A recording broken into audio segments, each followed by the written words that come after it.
O tema é prática administrativa, advocacia administrativa, previdenciária e judicial também.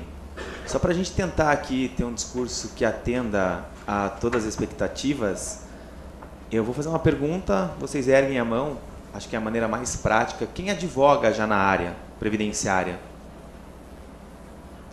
O restante eu vou presumir que estão vindo para a melhor área do direito, é isso, né?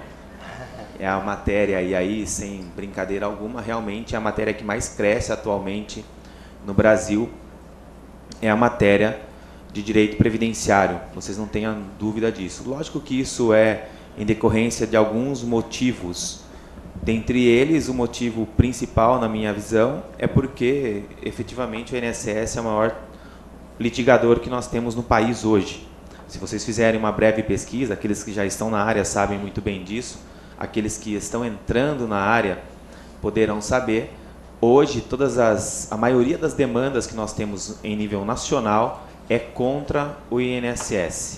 E aí a gente vai ter uma série de situações. Pois bem, só para a gente contextualizar, então, a gente de início, a gente tem que ter na concepção, e as minhas palestras, as minhas aulas, eu vejo que aqui teve algumas pessoas que já acompanharam, eu não fujo de algumas situações e de uma metodologia de aula mesmo, que é qual? Eu não dispenso a parte teórica, tá? Por quê?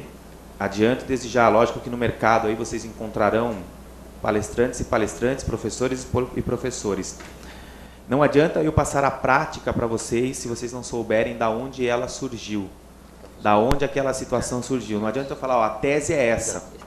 Você vai lá, pegou o modelo, vai aplicar a tese, no primeiro momento da dor de barriga, você não vai saber o que fazer. Obrigado. Alô? Melhorou, né? Ai, que beleza. Não suporto falar sentado. Peço licença aqui à mesa, então, e aí fica mais fácil para me dirigir a vocês, principalmente para eu visualizá-los. Pois bem, vamos lá, então. Estava falando a parte teórica, só para a gente ter uma concepção geral aqui. Aonde que estará inserido a nossa matéria, a Previdência Social, dentro de um contexto geral da Constituição? A Seguridade Social, ela é formadinha por um tripé. Que tripé é esse aí? Saúde, assistência e previdência social. Cada qual com a sua particularidade. Não vale para quem já assistiu minha aula, que eu vi que alguns aqui são meus alunos. Saúde, se eu perguntasse para vocês, saúde é para todos? Sim ou não? Sim. Ninguém é argentino aqui, né? Não é. Vejo que todo mundo é gente boa. Se um argentino chegar aqui em São Paulo, em visita, tropeçar em na Sé, necessitar do nosso serviço único de saúde, ele será atendido? Sim. Se o médico for bom, obviamente que sem anestesia, não é isso?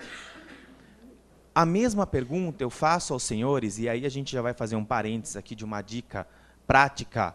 Assistência social é para todos? Sim ou não? Vejam bem, a resposta correta para gabaritar seria sim, desde que cumprido os requisitos. Quais são os dois requisitos mais conhecidos, na verdade três, mais conhecidos, mais falados e mais utilizados, e aí sim na nossa área já, no direito previdenciário? É a idade, a miserabilidade e a deficiência física.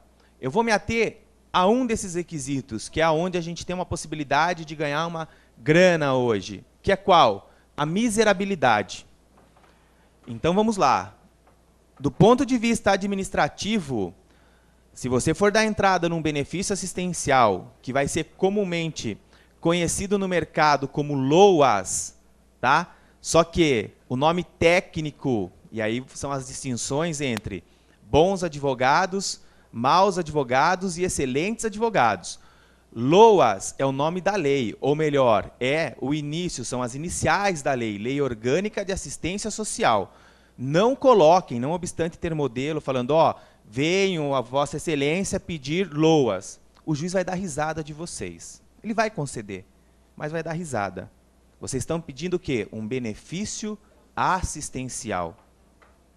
Tá? regulamentado pela Lei Orgânica de Assistência Social, que ficou aí, então, conhecido por LOAS, o benefício assistencial. Basicamente, isso do ponto de vista técnico.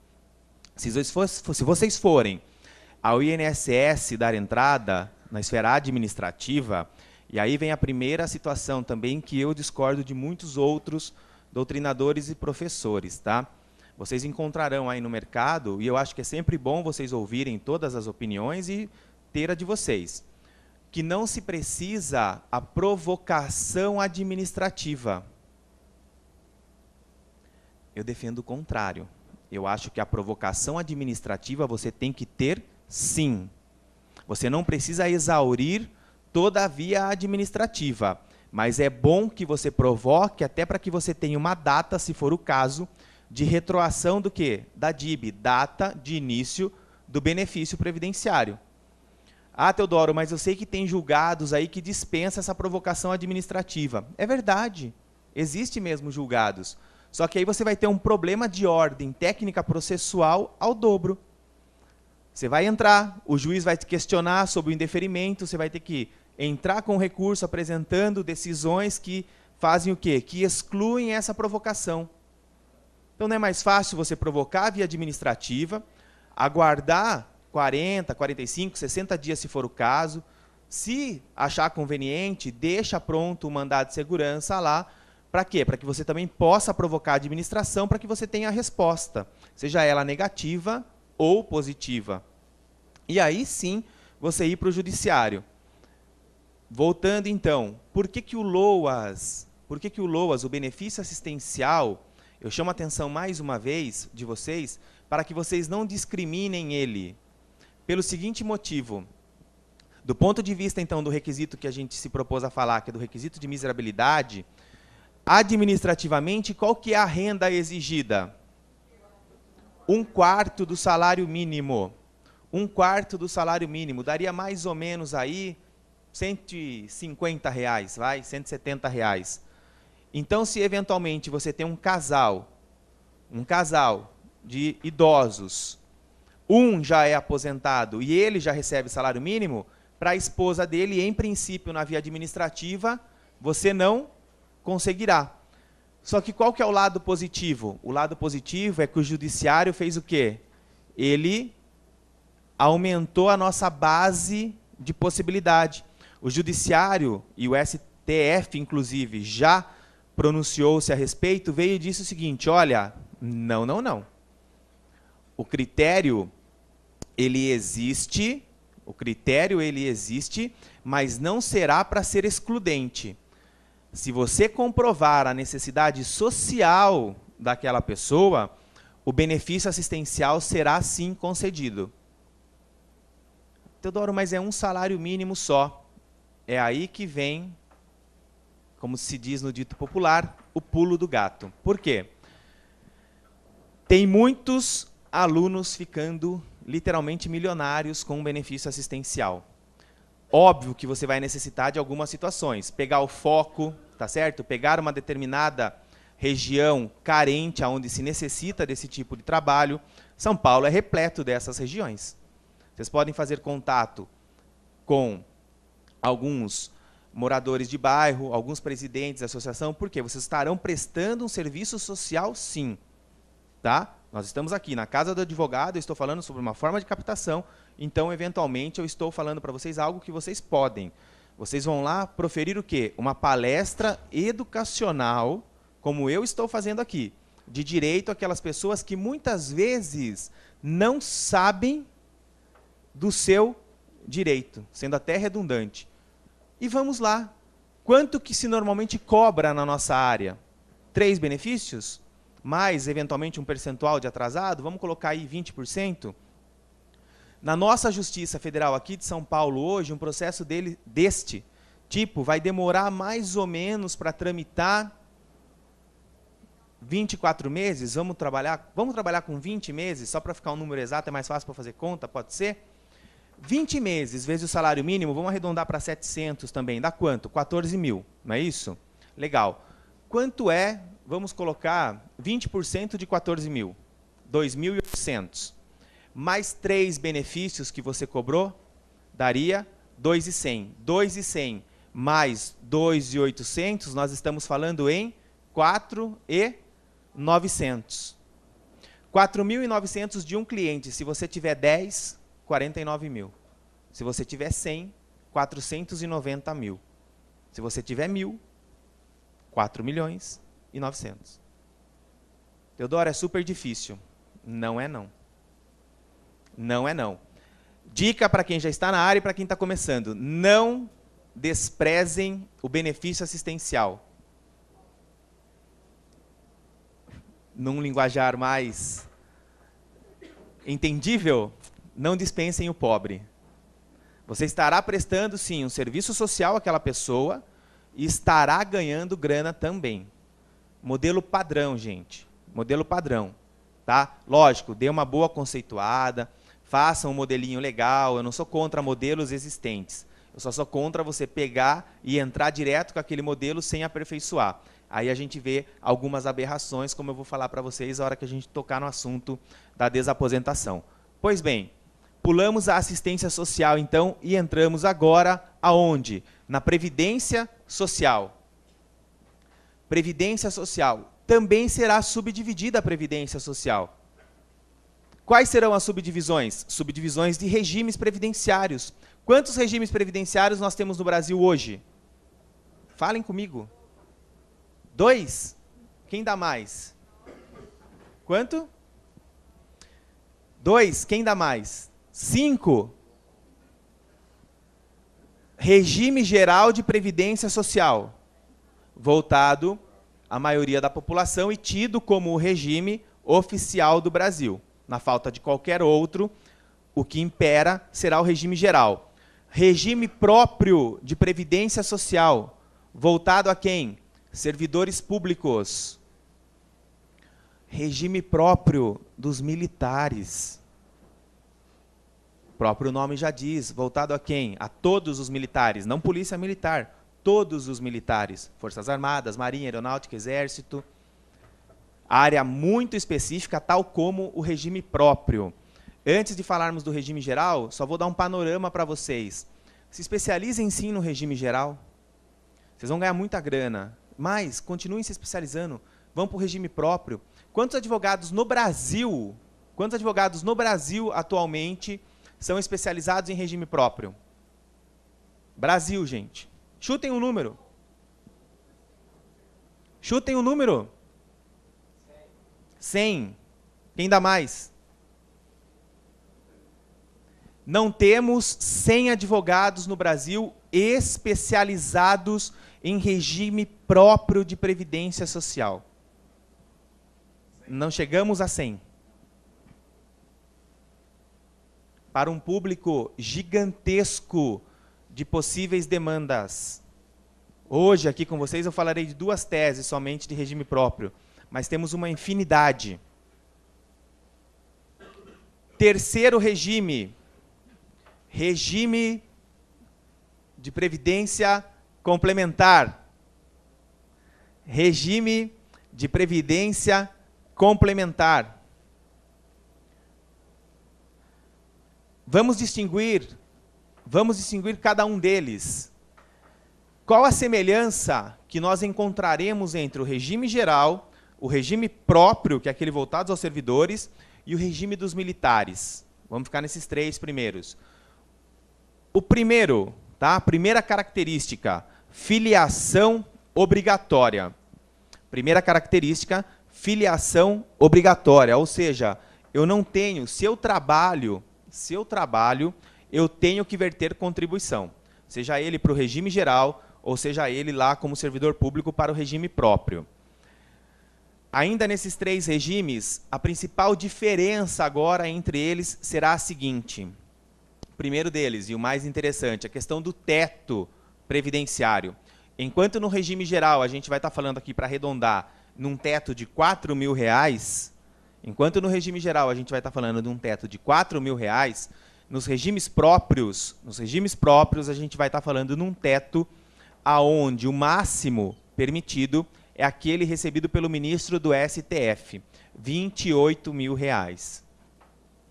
Então, um servidor de cliente de vocês representaria alguns segurados do regime geral.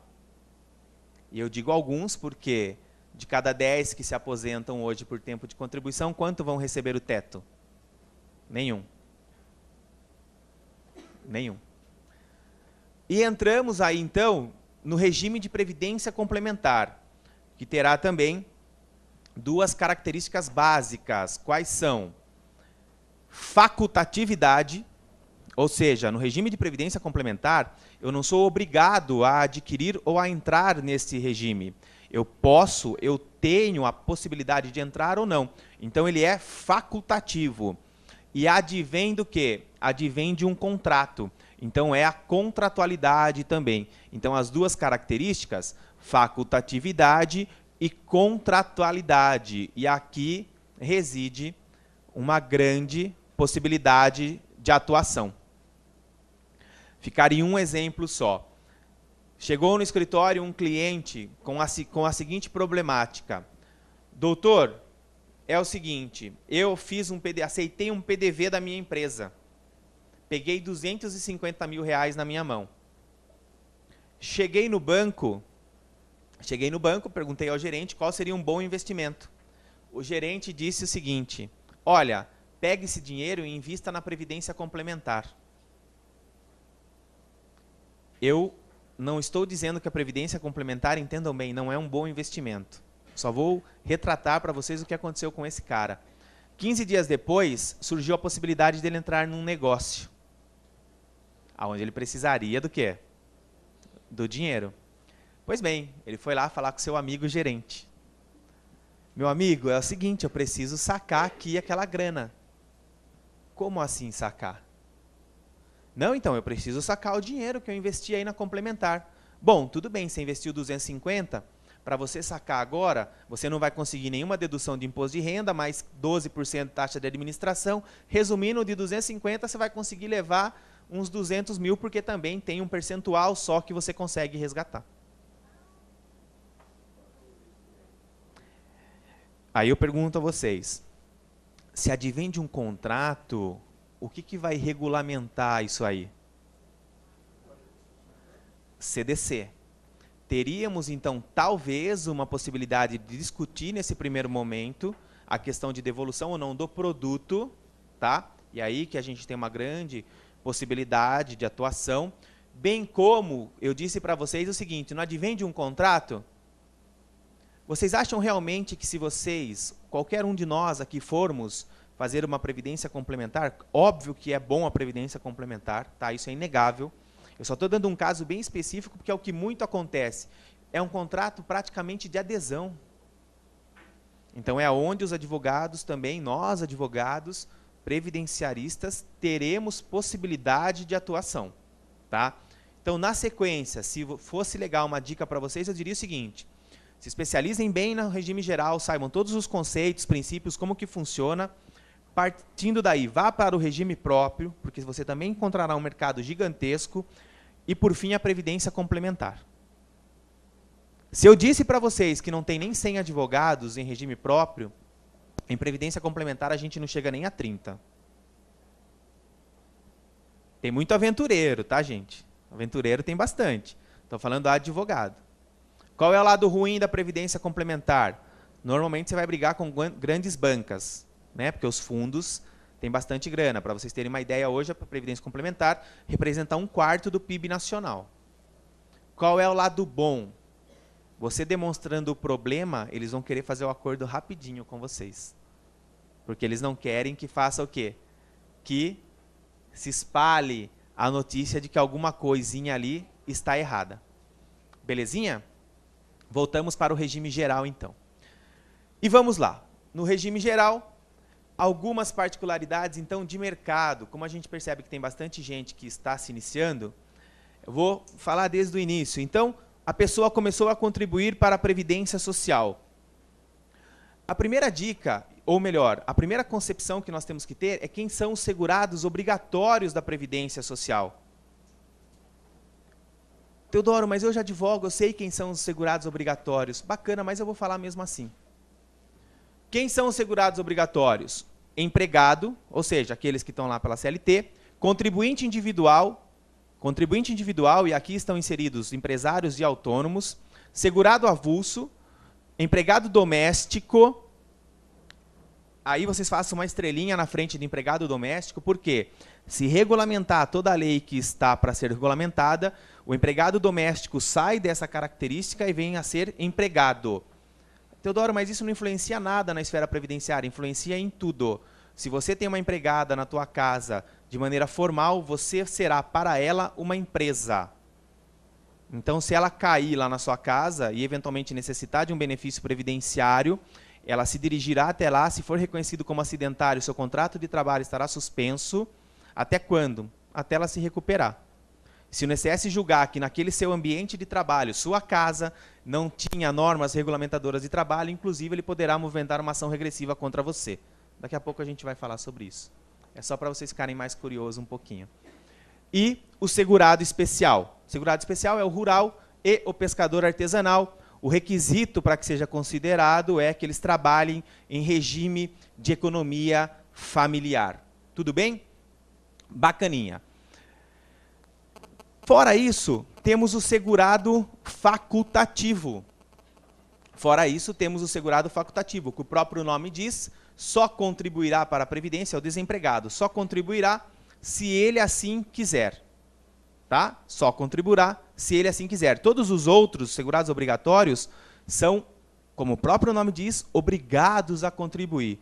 Ah, Teodoro, mas ó, eu sou advogado, em tese sou profissional liberal, sou autônomo e não contribuo. Vocês não precisam falar. A gente sabe como que funciona a realidade.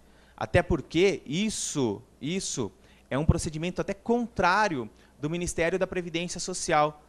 Qual é a base de cálculo de contribuição hoje? Muita gente fala, ah, é sobre 10 salários, é sobre um salário. Não é. Não funciona mais dessa forma. A gente só tem o mínimo. Qual é o mínimo? O mínimo é 20% do salário mínimo. Esse é o mínimo que você pode contribuir. Vai dar 160 e pouquinho. Qual é o máximo? 20% de R$4.000, que é o teto também. Você não pode, enquanto contribuinte individual, contribuir mais do que isso. Ou melhor, não é que não pode. Você até pode, mas não vai adiantar para nada.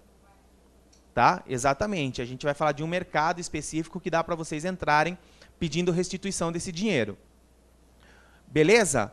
Então, quem ganha R$1.000 por mês, se o cara, para ele contribuir para a Previdência, ele vai ter que contribuir 20% de R$1.000, R$200. É muito dinheiro. É muito... Ah, Teodoro, duzentão eu gasto com vodka, pinga, refrigerante, maquiagem, unha, enfim. É uma outra realidade. Eu estou falando de um panorama geral. R$200 é grana pra caramba. R$200 para um cara que ganha 1.000 por mês é grana pra caramba. Por isso que nós não temos uma inclusão tão grande. Ah, mas eu ouvi dizer aí que a Previdência Social soltou um programa de inclusão onde a pessoa contribui 5% do salário mínimo. É verdade, ele existe. Só que o que a Previdência está esquecendo de avisar é que essas pessoas não terão direito a todos os benefícios previdenciários. Aí tem muita gente que contribuía com 20% lá, duzentão, 160, em cima do mínimo só, está migrando para esse aí. Lá no futuro, quando ela for se aposentar e ver que aquela modalidade que ela quer se aposentar não tem, vai procurar vocês também no escritório. Aí entendo eu como é um problema futuro, mas se fosse hoje o presente, entendo eu que nós poderíamos também demandar contra o INSS, porque tem uma súmula do CRPS número 5, se não me falha a memória, 5 ou 7, eu sempre confundo, tá? Mas que diz que é a obrigação do servidor em prestar informações sobre qual é o melhor benefício previdenciário. E eu entendo que esse melhor benefício previdenciário é em âmbito geral. Inclusive, qual é o código para ele se filiar, qual é a forma de contribuição, tudo isso estaria implícito nesta súmula. Tá? A Procuradoria pensa de uma outra forma. A Procuradoria pensa benefício estrito mesmo, é o benefício previdenciário. Eu entendo de outra forma, eu entendo que benefício previdenciário é um todo. É toda a prestação jurisdicional administrativa prestada pela autarquia Instituto Nacional de Seguro Social. Ok? Beleza. Falamos então, ali atrás, quem são os segurados. Para ele ser considerado de fato segurado da Previdência Social, ele tem que ter vertido uma única contribuição, o quê? Válida. A partir do momento que ele faz a primeira contribuição válida, ele está dentro do sistema já. Ele já é considerado, em princípio, segurado. Aí nós vamos ver algumas características. Por quê?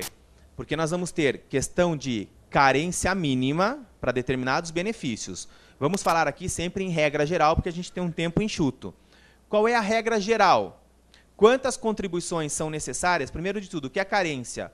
Um número mínimo de contribuições exigidas para que o segurado ou a segurada faça jus a determinados benefícios, tá certo?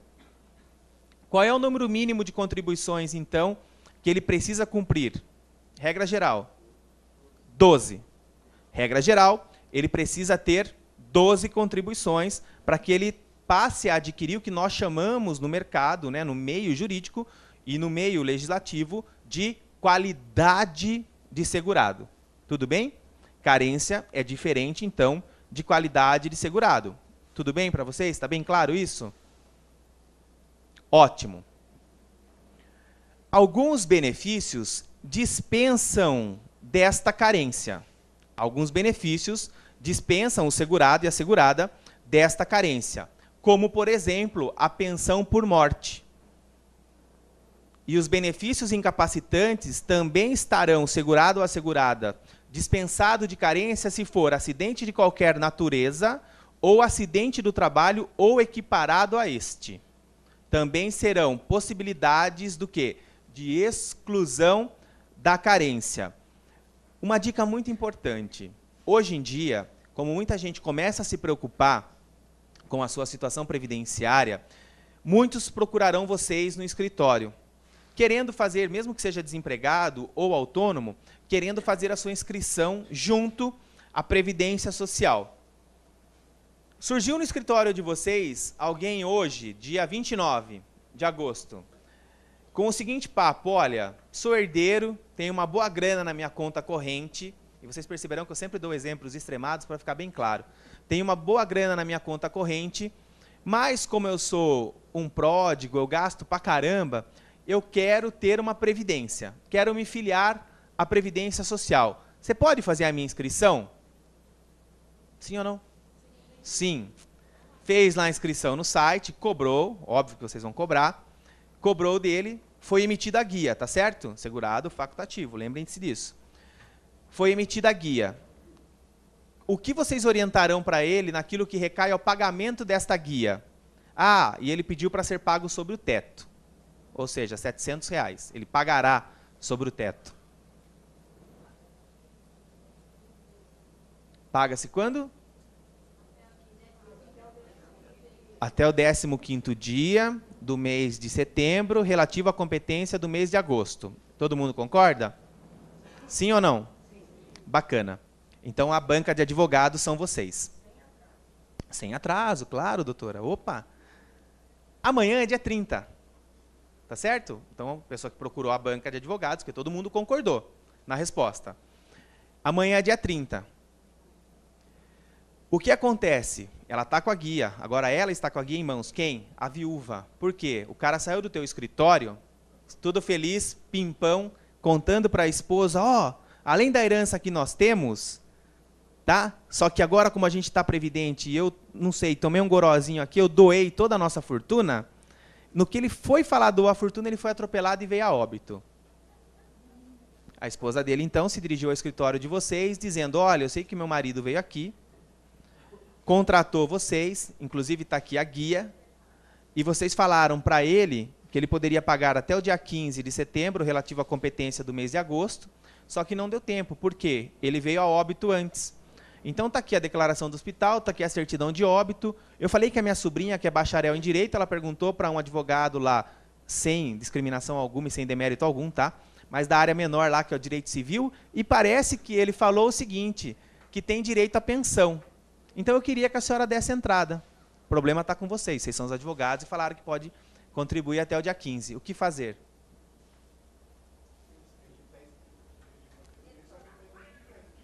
Só está inscrito. Não está inadimplente ainda, ele só está inscrito. Ele só será considerado, e aí vem a dica, gente. A lei, como é teu nome? Leandro, a lei faculta. A lei faculta a possibilidade de recolhimento até o dia 15 do mês subsequente com relação à competência anterior. Para fins de liame jurídico, o cara só será considerado como integrante do sistema previdenciário a partir da primeira contribuição válida. Então, meus queridos e queridas, fez a inscrição, emitiu a guia, paga na hora. Na hora. Na hora. Nós vamos ter uma grande discussão no contribuinte individual quando empresário, que a gente vai falar especificamente. Mas nessas situações, conselho, mande pagar na hora, porque nesse caso seria pensão por morte, não tem carência. Se ela já tivesse vertido a primeira contribuição válida, em tese, estaria coberta pelo sistema. Como não o fez, perdeu. Nós temos 4 casos de advogados sendo processados por responsabilidade civil em decorrência de imperícia por causa dessa situação específica. Tá? E aí é que vem uma outra dica. Da mesma forma que a área, você paga para o cara, só que você tem que pagar antes dele morrer. Né? Você pode até pagar para ele, mas antes dele morrer. Que aí é uma outra situação que começa a se ter na nossa área. Como vem crescendo demais, os problemas também começam a aparecer. Tá? Então, essa dica, na minha opinião, ela é primordial, porque tem muita gente querendo ser reinserido na Previdência Social. A lei ela é muito clara com relação a isso, que é a partir da primeira contribuição válida. Ela faculta um pagamento até o dia 15 do mês subsequente, mas ela não obriga. E é aí que a gente não tem nem margem para discutir. Tudo bem? Tranquilos? Beleza. Quer perguntar? Diga.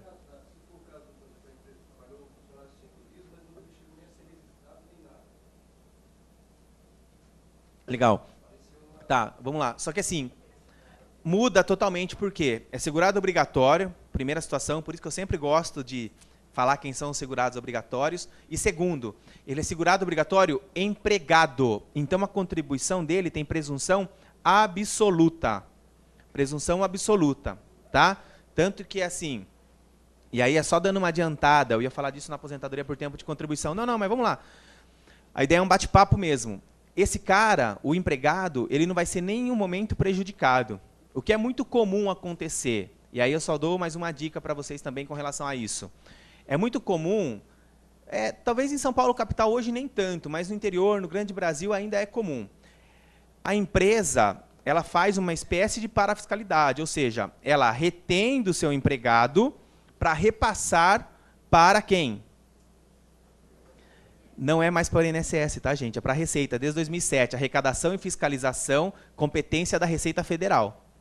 Se vocês forem demandar alguma coisa que envolve restituição ou não, não é contra o INSS, é contra a Receita. Beleza. Mas tudo bem. É obrigação da empresa. E se a empresa não contribuiu? Crime, apropriação indébita previdenciária. Mas a pergunta é, o segurado será prejudicado? Não? Então, eu vou dar o seguinte exemplo para vocês. Não é o exemplo de tirar o paletó, não, é só meter o calor.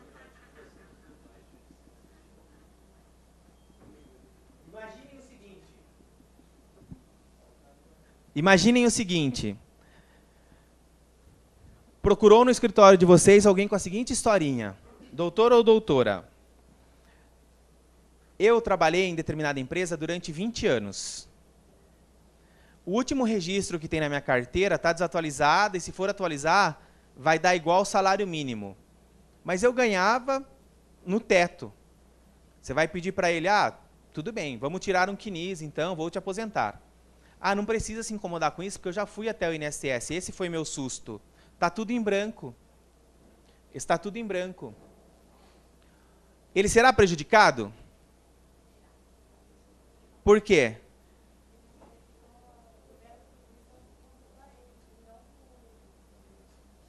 Exatamente. O INSS ele não será prejudicado, é uma verdade, num primeiro momento, ou seja, ele terá direito sim a uma aposentadoria, desde que tenha o tempo de contribuição.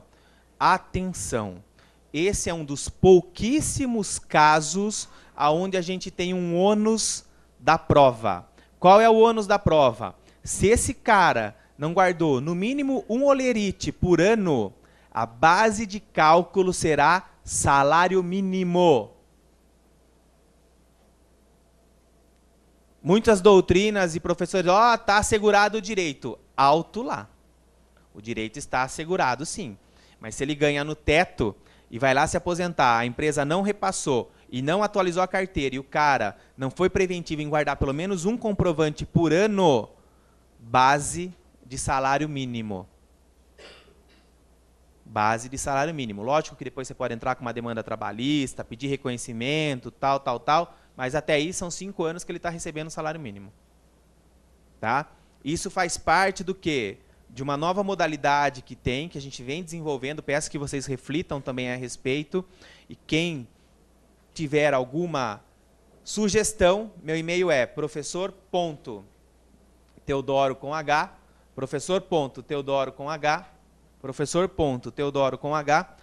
@terra.com.br. O que é planejamento previdenciário? Planejamento previdenciário. Da mesma forma que o mercado vem crescendo, que os problemas se apresentam, também tem problemas na nossa atuação, com nossos colegas. De maneira bem clara, bem transparente, o mercado está se prostituindo. O mercado está se prostituindo. Então, para você tentar segurar aquele cliente, que é uma coisa muito natural na nossa área também. Ele vai entrar no teu escritório, vai pedir para que você efetue uma contagem, você efetua a contagem, tá certo? Se ele não tem tempo para se aposentar, você não tem garantia de que ele retornará ao teu escritório. Principalmente porque vocês terão concorrentes.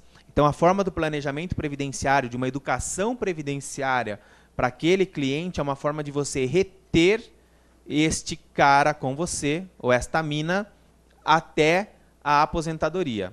Tá bom? Daqui a pouquinho eu vou falar mais específico sobre isso. Mas beleza, voltando lá então.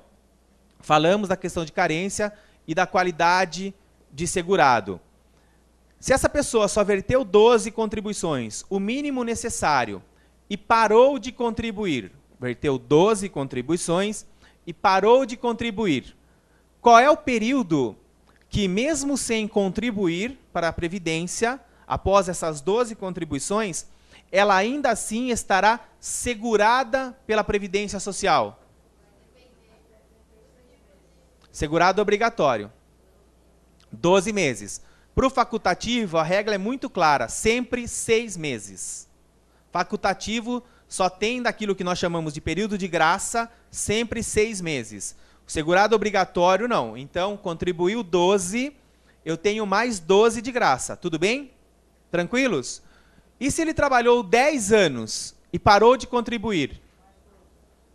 Em vez de 12 de graça, ele tem 24. Tudo bem?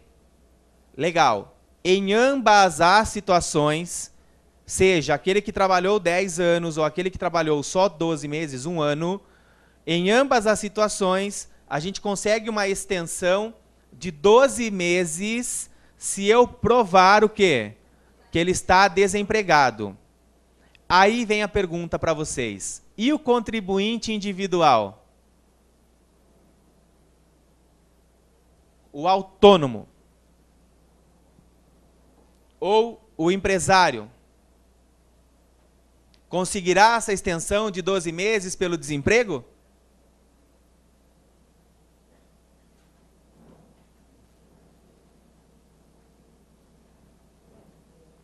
E aí, gente? Hã? Tem. A legislação, ela é omissa com relação a esse segurado obrigatório. A legislação é omissa com relação ao contribuinte individual. Aí é um pulinho do gato. Só judicialmente nós temos decisão do TRF4 no sentido de que mesmo para o contribuinte individual, você consegue a extensão de 12 meses de período de graça se comprovar o quê? É autônomo? O que você vai ter que comprovar? O que você poderia juntar de prova? Conta corrente negativa, nome no SPC, no Serasa, prova testemunhal. O próprio CNIS mostrando que ele não verteu contribuição faz muito tempo já, mas que ele num passado tinha vertido. Para quê? Para demonstrar que efetivamente ele não teve como trabalhar efetivamente para que a gente consiga uma extensão do período de graça. Tá? Para o contribuinte individual na categoria empresário é relativamente mais fácil. Mostra-se ou pede-se somente um balanço contábil. Se ficar demonstrado que não teve o quê? Não teve contribuição, não teve entrada de dinheiro na empresa, eventualmente nós conseguiríamos a extensão aí do período de graça. Ah, Teodoro, isso não importa. Não importa até bater no teu escritório um autônomo que veio a óbito e a viúva dele lá está pedindo a pensão. E aí você percebe que já passou o período de graça de 12 meses e você tem a possibilidade de mover esse processo e conseguir um benefício para aquela pessoa. Então é muito interessante isso daí. Poucos advogados sabem. É notícia relativamente super recente. Tudo bem? Tranquilos? Beleza. Benefícios incapacitantes. Benefícios incapacitantes. E depois do período de graça, só voltando rapidinho, o que, que acontece? Vem o período da desgraça. Porque daí ou ela contribui ou não tem mais jeito mesmo. Benefícios incapacitantes. Auxílio doença, aposentadoria por invalidez e auxílio acidente. Vou me reter aqui, vou me deter ao auxílio doença e aposentadoria por invalidez. Quem já atua na área sabe, quem está começando perceberá. É a maior incidência que vocês terão no escritório de vocês. É a maior incidência que vocês terão num primeiro momento no escritório de vocês. Do ponto de vista administrativo, bem tumultuoso o assunto. Tá? Hoje em dia é super complicado se conseguir o benefício incapacitante na esfera administrativa. Isso é fato. Tudo bem? Na esfera judicial, por que nós estamos conseguindo concessões? Por alguns pequenos, mas importantes motivos.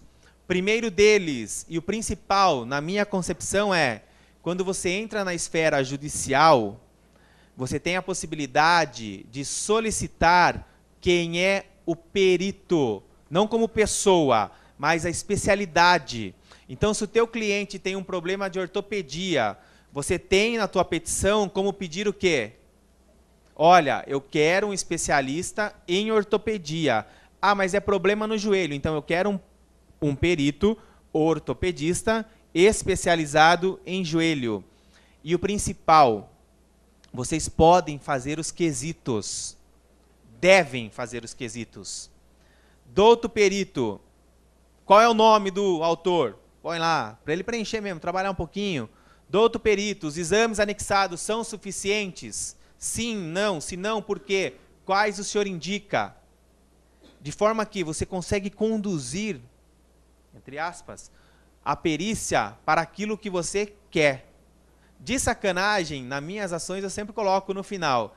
Se do douto perito julgar que este autor ou esta autora tem capacidade para trabalhar, o senhor o contrataria? Sempre eles respondem, me dou por prejudicado nesta questão. Mas é só para sacanear mesmo. Detalhe, conceito. Qual o conceito do auxílio doença? Incapacidade, o quê? Incapacidade. Tanto faz se é parcial ou total, tá? O importante aqui é a questão temporária. Se essa incapacidade se der de forma parcial ou total, mas for temporária, o benefício correspondente seria, sim, o auxílio-doença. Tudo bem? E a aposentadoria por invalidez? Como? Incapacidade o quê? Total e permanente? Ninguém está com a lei aí, né? Na casa de vocês, ou no escritório, depois vocês vão dar uma lidinha na lei. Se sugestão for boa e vocês quiserem acatar, mudem a petição de vocês. Sabe o que fala o conceito da incapacidade, aposentadoria por invalidez? Que será concedida aposentadoria por invalidez para aquele segurado ou segurada que demonstrar ou que estiver, no primeiro momento, o quê? Insusceptível de reabilitação profissional e incapaz de prover a sua própria subsistência. É diferente do conceito que a gente acabou de falar. E a lei ela é muito inteligente nesse sentido. Porque se o cliente de vocês tiver uma incapacidade temporária, auxílio-doença. Se ela puder passar por reabilitação profissional, não é caso de aposentadoria por invalidez. Então, mudem a redação e deixem claro, bata nessa tecla, que aquele cliente que vocês estão solicitando a aposentadoria por invalidez, ele não tem possibilidade de passar por reabilitação profissional e ele não terá, obviamente, possibilidade de prover a sua própria subsistência. Esses são os binômios exigidos pela aposentadoria por invalidez. E ainda, passem a colocar, desde que vocês julguem importante, na petição de vocês, uma regrinha constitucional que alguns advogados já colocam, porque a gente vem falando isso há algum tempo. Mas quem ainda não coloque, coloquem lá, depois dos fatos, vocês colocam um teminha assim, ó, da regra da contrapartida. Quatro linhas vocês ocuparão, porque vocês vão pegar lá o artigo 195 da Constituição, parágrafo 5º, copiou, colou.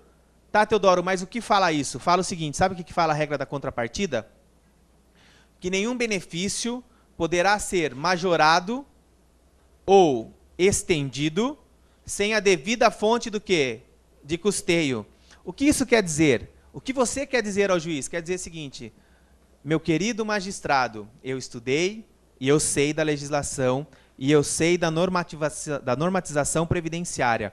Eu não estou aqui representando esse meu cliente para pedir um favor para você, tá? Ele contribuiu.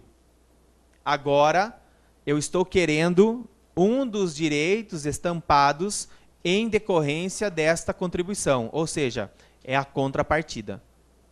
Demonstra que vocês têm conhecimento técnico e jogam a responsabilidade ao magistrado.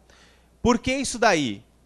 Por que isso daí é importante também? Porque vocês já estarão pré-questionando uma situação constitucional para futuros recursos, que é onde a gente encontra a maior dificuldade hoje na área previdenciária, é conseguir que os recursos subam. Beleza? Tranquilos? Aposentadoria por idade. Aposentadoria por idade. Uma dica específica. Uma dica específica. Na aposentadoria por idade, hoje, nós temos o congelamento da carência. Como assim? Lá no artigo 142 da Lei 8.213, vocês perceberão que tem uma regra de transição. O que aquela regra de transição quer dizer? Eu não lembro exatamente os números, tá? Só para exemplo. Imagine que a pessoa, mulher, atingiu a idade, 60 anos de idade, no ano de 2008. Se você for lá nessa tabelinha de regra da transição, hipoteticamente, em 2011 eram exigidas 140 contribuições. É exemplo, eu não lembro de cabeça, tá? Mas vamos imaginar que fossem 140 contribuições. Só que essa cliente não tem 140 contribuições. Ela só tem 130.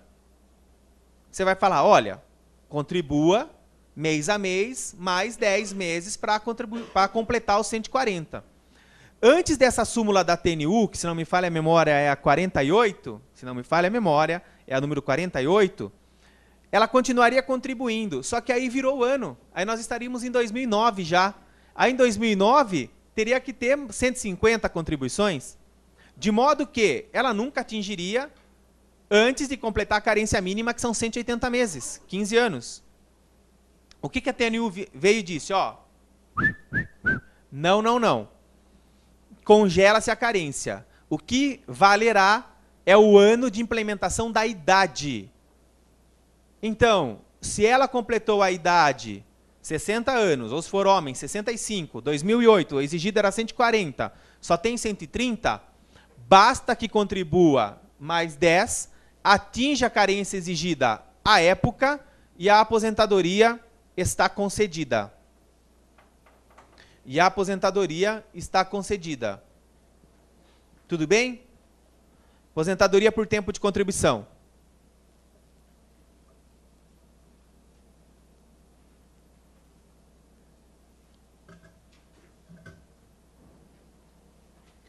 Vou voltar rapidinho que eu esqueci de uma coisa.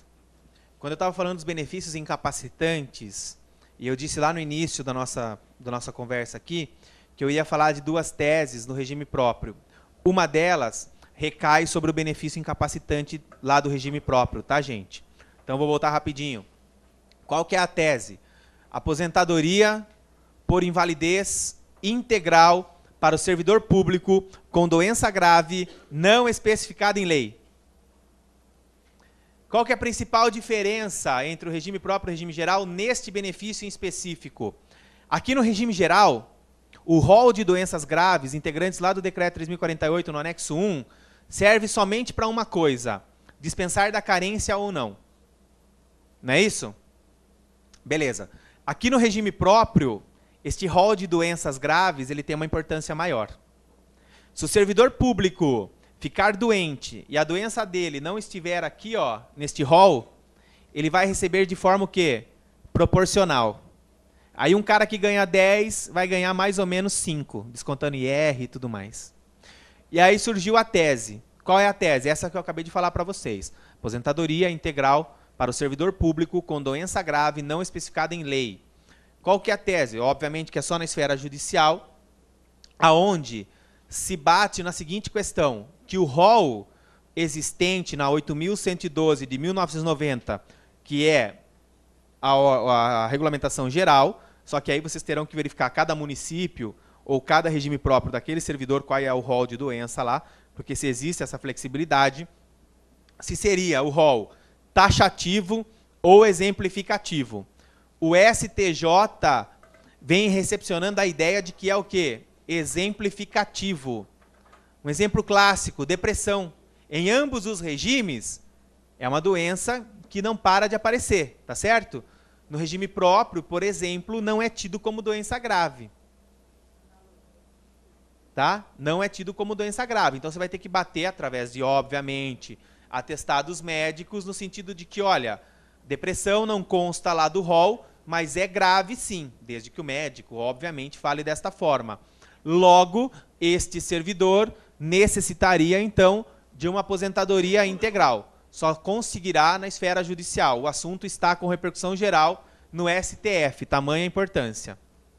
Tudo bem? Vamos em frente, então.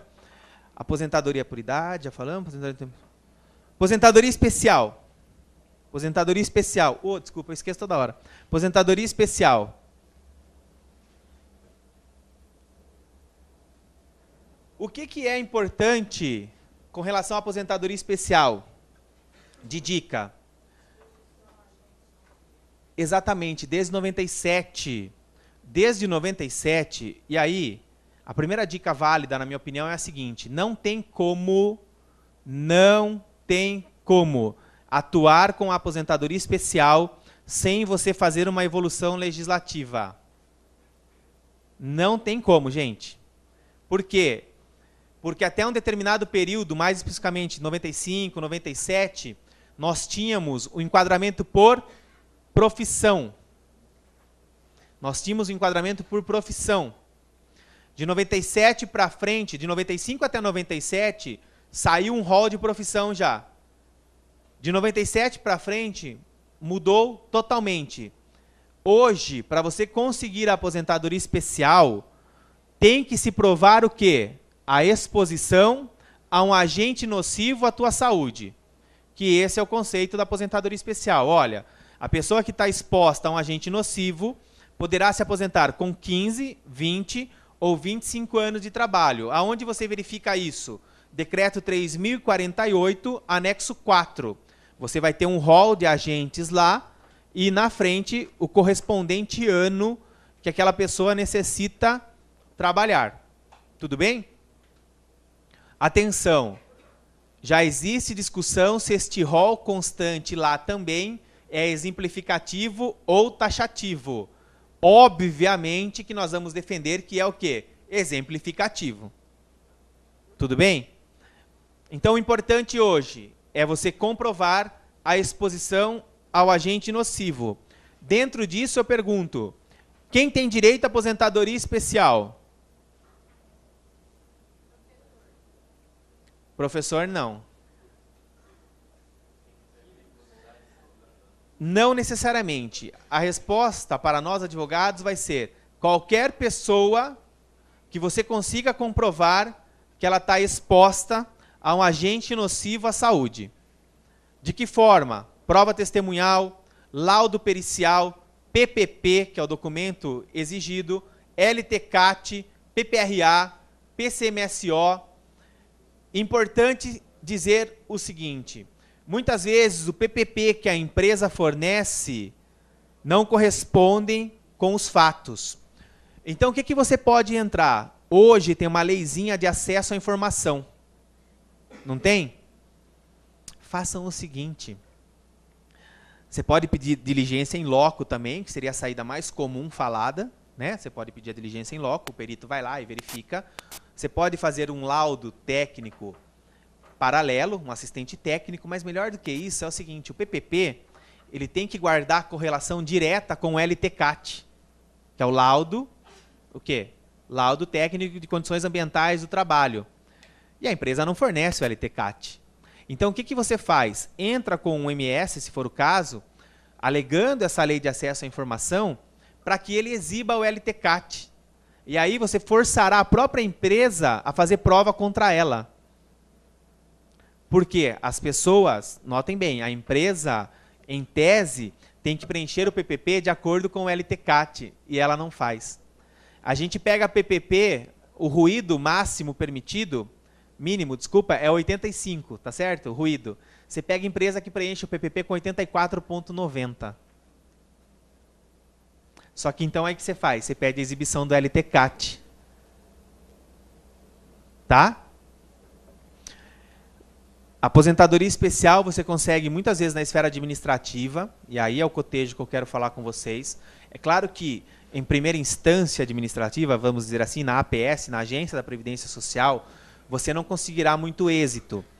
Mas hoje, com o EDOC, que é o sistema eletrônico também já introduzido, tá? EPROC, EDOC, vocês encontrarão de duas formas, junto à Previdência Social, o processo administrativo tende a demorar no máximo, chegando até Brasília com laudo conclusivo e tudo, no máximo 7 meses.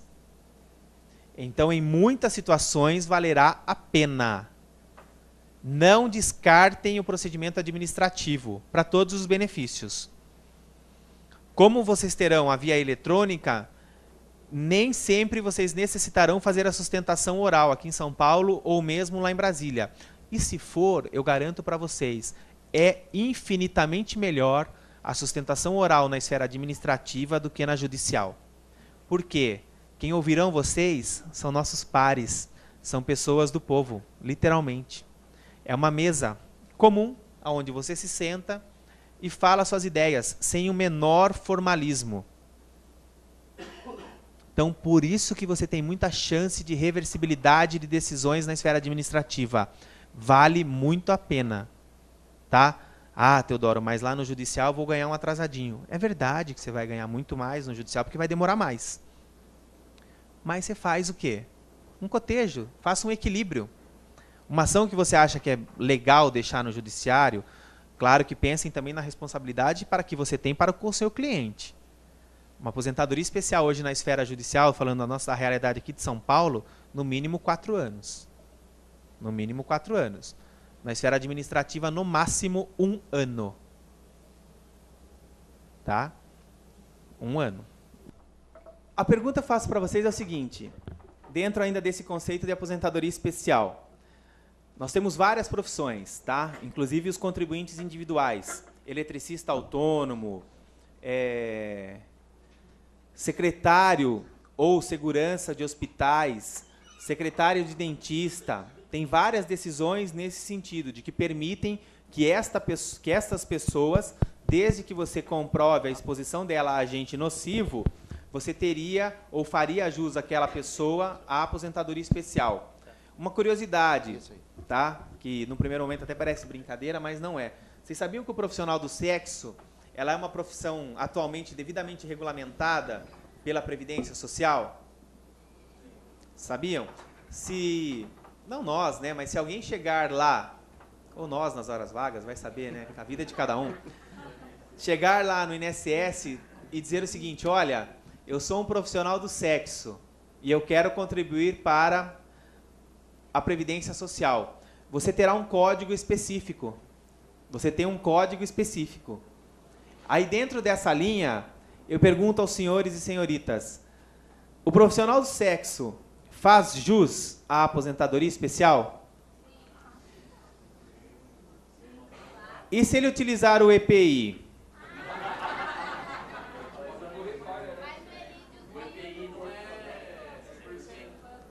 Muito bom. Por que eu sempre dou essa questão? Para dar uma descontraída num primeiro momento, mas num segundo momento para a gente cair num outro assunto da aposentadoria especial, que é o EPI, Equipamento de Proteção Individual, né?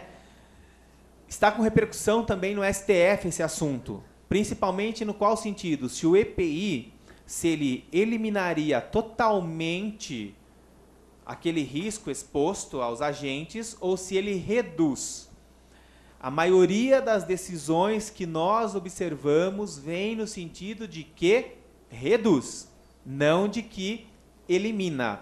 Este exemplo que eu dei é um exemplo clássico da onde a falha pode existir sim, né?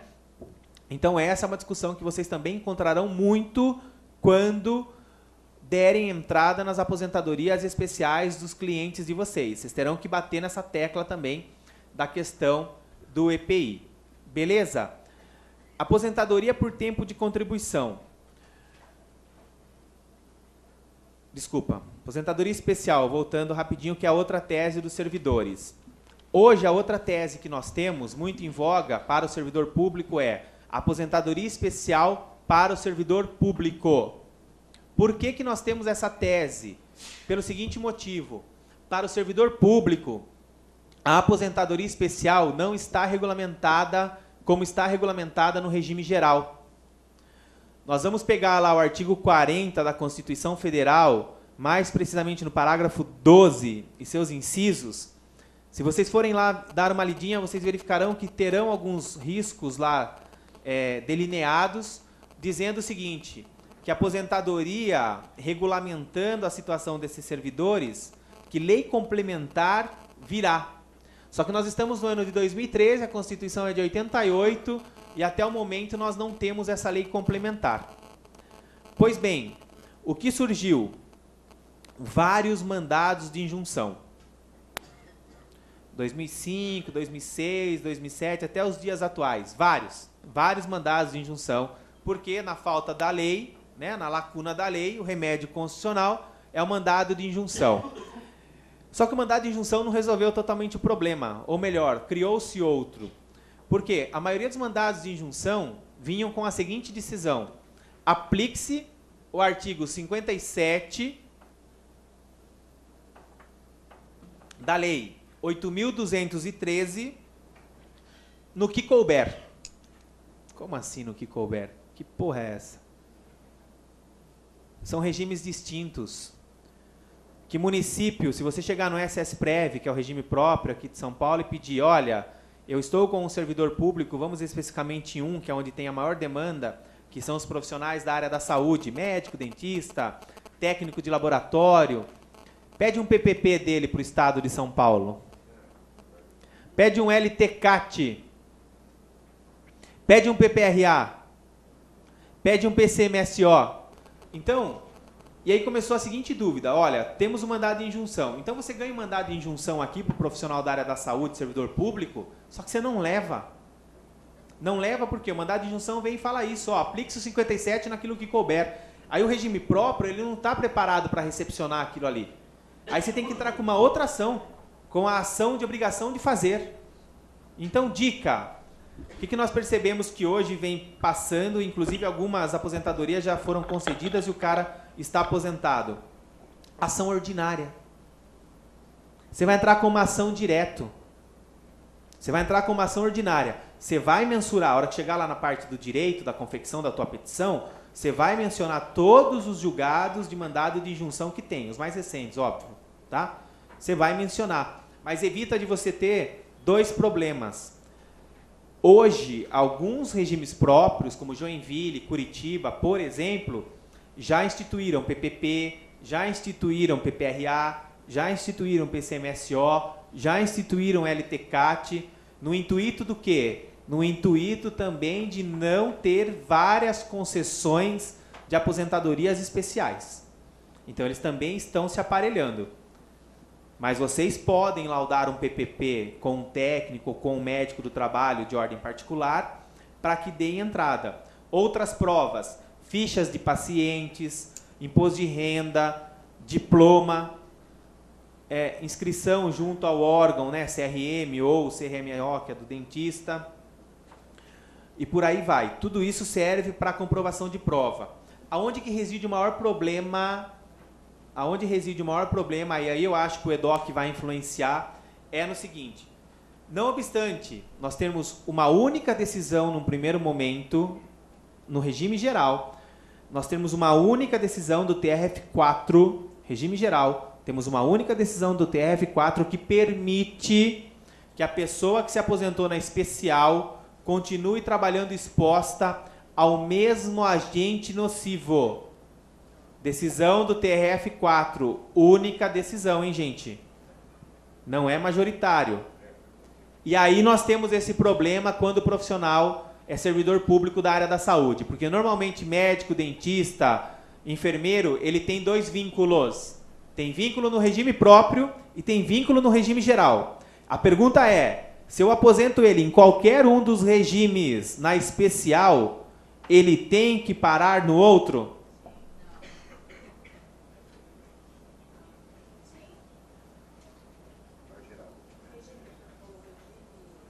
Ele se aposentou na especial no regime geral. Um exemplo hipotético, tá? Se aposentou aqui.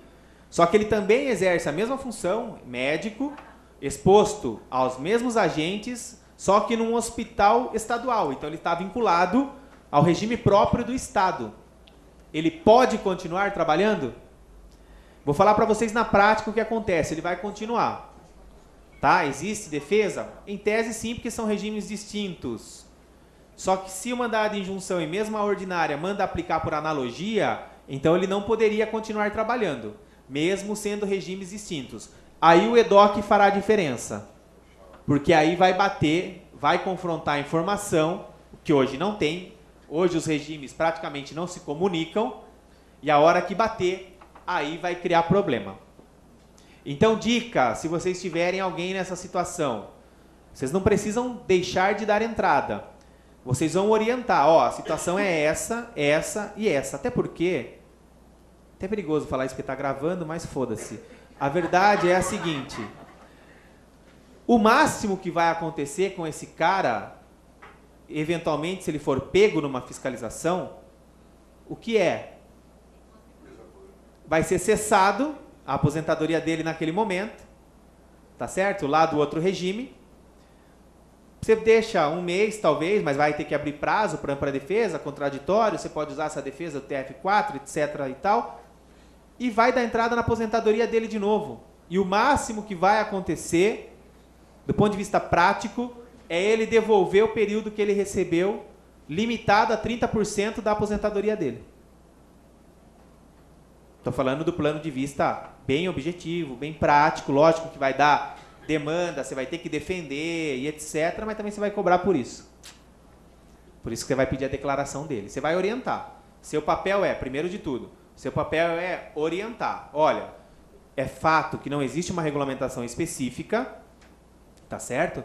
É uma situação sui generis, que adveio do mandado de injunção, então nós não temos, é verdade, a gente não tem uma regulamentação total, não se sabe ainda o que fazer. Tem muito profissional da área da saúde aposentado, sim, no regime próprio e continua trabalhando no regime geral. E vai pedir a sua especial lá também. Com o EDOC, talvez comecem a surgir problema. Caso contrário, só por denúncia, mas olha, eu rodo o Brasil inteiro aí. Por enquanto, eu não tenho essa resposta do ponto de vista fático para dar para vocês. Não aconteceu ainda. A gente tem aqui ideias do que pode vir a ocorrer. Entenderam? Tranquilos? Beleza. Aposentadoria por tempo de contribuição. Aposentadoria por tempo de contribuição. Na minha opinião, o que nós temos de importante com relação à aposentadoria por tempo de contribuição? Lembrando que é algo que uma conversa que a gente tem que ser bem objetivo. Então, eu vou direto ao ponto. Primeiro, eu sugiro a leitura do próprio site do INSS. Quando vocês entram no site do INSS e vão lá em aposentadoria por tempo de contribuição, ele mesmo te dará um rol de situações que tem que ser, ou que ele reconhece ali naquele momento, como sendo tempo de contribuição. Só que aí você vai dar entrada na agência e a agência não reconhece. Só que você tem ali. Tá certo? Divulgado de forma nacional no site do INSS. Tem mais de 15 ou 20 situações que eles mesmos elencam como sendo tempo de contribuição. Vale a pena a leitura. O segundo, a situação que eu falaria para vocês é o que eu falei lá no início, da questão do ônus da prova.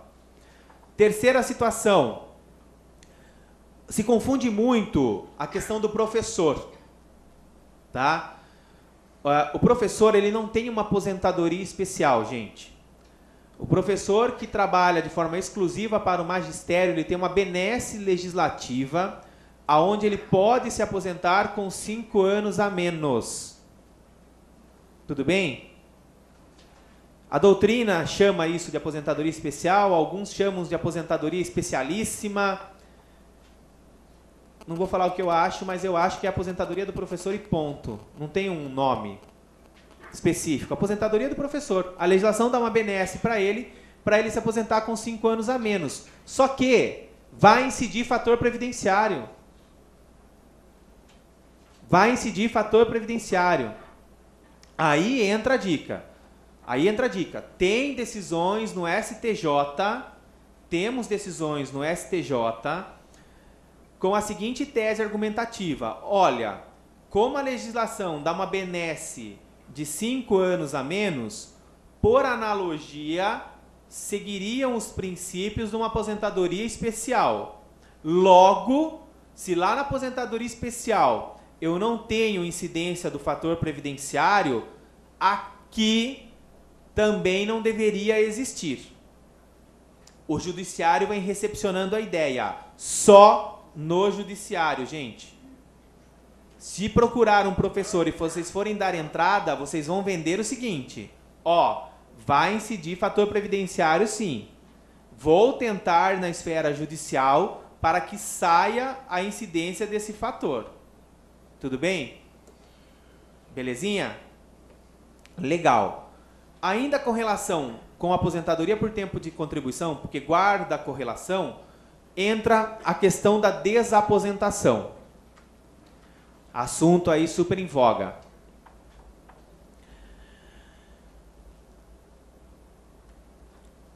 O que acontece com a aposentadoria por tempo de contribuição, então? O porquê da desaposentação? A gente falou lá no início que a filiação é obrigatória, logo a contribuição também o é. A aposentadoria hoje é vista pela maioria dos brasileiros não como o próprio nome diz, aposentar-se, sair do mercado de trabalho. É o contrário. O homem ou a mulher vê a aposentadoria como um complemento salarial. Então, até 94, quando ele via desta forma também, mas ele continuava trabalhando, e se continua trabalhando é obrigatória a contribuição, ele tinha o pecúlio. O que era o pecúlio? Meramente uma devolução, um percentual de devolução das contribuições vertidas enquanto ele estava aposentado e trabalhando. Em 94, nós tivemos a extinção do pecúlio. Já ficou um pouquinho ruim. Só que, em 98, veio o balde de água nem fria, gelada, que foi o fator previdenciário. Então, além do pecúlio, passou a ter a incidência do fator previdenciário, que na média geral, e quando eu digo média geral, é a média geral de idade da aposentadoria, que as pessoas se aposentam hoje de 55 a 58 anos de idade, nível nacional, né? Pegar aqui uma média nacional. Seja homem ou seja mulher, ele vai perder de 35% a 40% da sua renda mensal inicial. Qual que era a ideia do governo? Desestimular a aposentadoria precoce do ponto de vista do estudo do sistema, que é uma verdade. A gente não tem uma pirâmide, uma base contributiva hoje muito maior. A gente, ao contrário, está reduzindo. Menos pessoas novas no mercado de trabalho e mais pessoas usufruindo da aposentadoria. Isso é o sistema. Tá? Do ponto de vista desse sistema, não estou falando aqui como advogado agora, estou falando como estudioso da matéria. Do ponto de vista de sistema, aposentadoria por tempo de contribuição e aposentadoria especial é uma aberração. Tá? Do ponto de vista de sistema previdenciário, essas duas espécies de aposentadoria são aberrações. O ideal seria a idade mínima. Mas também não posso chegar a implementar a partir de agora a idade mínima. Não. Então é a partir de agora a idade mínima para quem entrar no mercado de trabalho agora. Para quem já está, eu não posso mais uma vez mudar a regra, mudar o jogo e trazer mais insegurança jurídica. Parênteses feitos, vamos voltar. Desaposentação. Na prática, então, mesmo com o fator previdenciário, os caras não estão nem aí. Por quê? Ele ganha 4 mil de salário, vai se aposentar, vai perder mais ou menos ali R$ 1.300, vai ganhar 2.300, ele fala, eu tenho 4 mais 2.300, vou ter uma renda de 6.300. O problema dar-se-á depois de alguns anos, quando a empresa o demite, ou quando eventualmente ele sai da empresa. Aí ele não tem mais 6.300, ele tem só 2.300. E aí eu pergunto, quais são os direitos assegurados para quem está aposentado e continua a contribuir? Se ele vir a sofrer um acidente, ele poderá acumular a sua aposentadoria com auxílio-doença? Não. Sabe o que vai acontecer na prática, gente? É até engraçado. Ele sai em auxílio-doença, ele faz a perícia, a hora que sai a carta de concessão, no valor vem escrito, já recebe benefício previdenciário. Mas para o trabalhador, na verdade, para o empregador, gerará todos os efeitos de um auxílio-doença acidentário. Na prática, o homem terá direito a habilitação e reabilitação profissional e salário-família. O decreto 3.048 veio e trouxe para a mulher, além desses dois que eu já falei, a possibilidade também do salário-maternidade. Gente, habilitação e reabilitação profissional e salário-família, o salário-família, até por uma questão do critério de baixa renda, atinge poucas pessoas. Habilitação e reabilitação profissional praticamente não se utiliza. Salário-maternidade, salvo raras exceções de adoção, dificilmente alguma mulher, não vou falar que é impossível, mas dificilmente, é improvável que alguma mulher queira adotar ou mesmo passar por uma gestação com 55, 56 anos de idade. É um risco tanto para ela quanto para a criança, mesmo com a medicina tão avançada. Para o homem, a medicina não avançou tanto assim. Pode ele querer adotar, natural. Hoje, salário-maternidade pode ter um casal homoafetivo e eles quiserem adotar com 50, 55 anos de idade, uma criança, fará jus ao salário-maternidade mesmo que tenha continuado a trabalhar. Pois bem, mas na prática, do ponto de vista prático, a gente não tem muitos benefícios. Isso afrontaria, num primeiro momento, o quê? Muito bem, doutora. A regra da contrapartida, exatamente. Nenhum benefício poderá ser criado, majorado ou estendido sem a devida fonte de custeio. E o contrário? Tenho a fonte de custeio, não tenho nada em troca. Pois bem, ganhou-se força, já vinha, desde 87, em 1987, o professor Vladimir Novaes Martinez, ele já tinha escrito algo sobre a desaposentação, mas ganhou força mesmo em 2005. E aí surgiram algumas teses. A desaposentação é uma desistência do direito, é um abandono ou é uma renúncia? Vamos ficar na qual foi aceita pelo judiciário. É uma renúncia. E aí criou-se outra discussão. Pode o aposentado ou aposentada renunciar à sua aposentadoria, uma vez que a lei e o decreto veda, fala que é irrenunciável, que é indesistível, como diria Odorico Paraguaçu, todo ível possível. Nós, advogados e doutrinadores, defendemos, olha, pode. Eu, no meu livro, eu tenho um livro sobre desaposentação pela LTR, fazendo um jabazinho aqui, disse o seguinte, olha, eu entendo que pode. Sempre com exemplo extremado, eu disse o seguinte, se o cara ganha na Mega Sena, é um estudioso do direito previdenciário, ele não pode renunciar à aposentadoria em prol da solidariedade? Um exemplo super extremado, só para a gente conseguir retratar. Pois bem, o judiciário recepcionou a ideia, dizendo, olha, pode renunciar sim. Ele pode renunciar, até porque, aí vem um detalhe técnico, por isso que eu falo que a teoria é importante também, apesar de alguns professores e doutrinadores achar que só a prática interessa. O nosso regime geral, ele tem um escopo de repartição simples. Que é isso? Todo mundo contribui para aquele bolo ali. Só que na prática, ele tem um revés, ele tem um revestimento de capitalização. Quando você tira o quinis, você não sabe exatamente quanto você contribuiu? Isso, em princípio, só daria na capitalização. Bom, então se eu sei quanto eu contribuí, eu sei quanto efetivamente eu tenho ali. Então, beleza. Com esse intuito, a renúncia foi aceita. Aonde se deu a discussão? Mas o cara já está aposentado.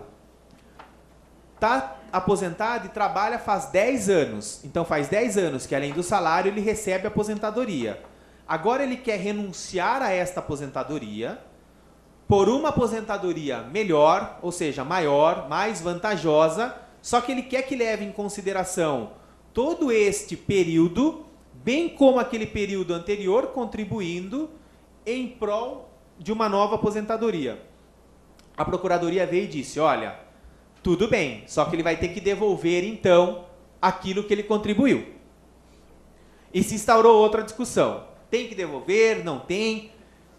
Dando uma adiantada aqui, porque hoje o assunto está com repercussão geral no STF, os tribunais regionais federais vieram e disseram o seguinte, alguns falaram, não, ele pode renunciar, pode utilizar todo o tempo contributivo e não precisa devolver nada.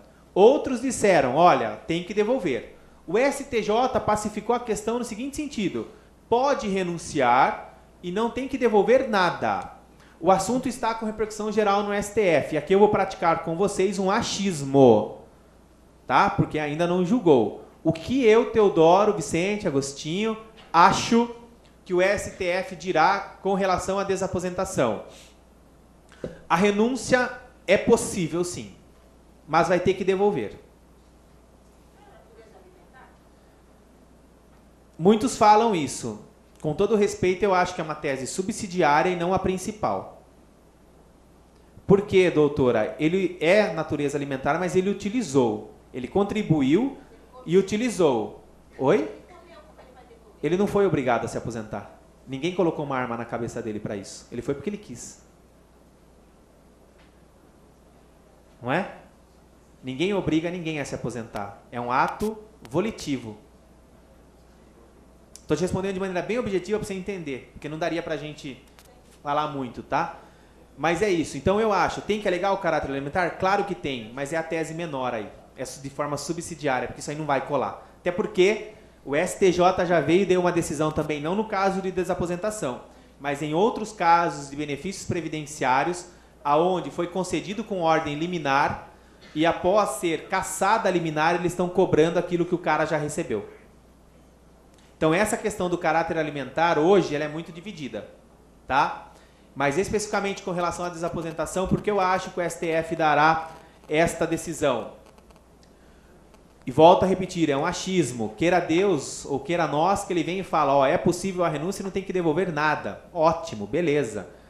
Mas é que ele fazendo desta forma, ele vai agradar a muita gente ainda, porque para muita gente vai ser vantajoso entrar com a desaposentação, mesmo tendo que devolver. E vai agradar também a União, porque para muita gente não vai ser mais interessante entrar. Por que vai ser interessante para muitas pessoas ainda que tenha que devolver? Qual é a conta que vocês têm que fazer no escritório hoje, na minha opinião? O cara procurou vocês, vocês vão fazer um novo cálculo de quanto ele vai receber. Então vamos supor que ele se aposentou com R$2.000. Você vai fazer o cálculo dele e percebeu que se ele fosse se aposentar novamente hoje, ele sairia com R$4.000. Você coloca menos 30%. Por que 30%? Porque é o máximo que se pode descontar do novo benefício. Nesse exemplo, isso para quem quer entrar com a desaposentação hoje, antes da decisão do STF. Estou partindo de um pressuposto pessimista, tudo bem? Só para dar segurança. Mesmo nesse caso, reduzindo 30%, ele receberia o quê? R$ 2.800. Ou seja, quase R$ 1.000 a mais. E você teria ainda a chance de brigar. Por quê? O STF, na minha opinião, só fala isso. Ó, desaposentação é uma renúncia, logo a renúncia é possível. Mas tem que devolver o que recebeu. Beleza. O decreto 3.048, ele fala até 30%. Ele não fala 30%.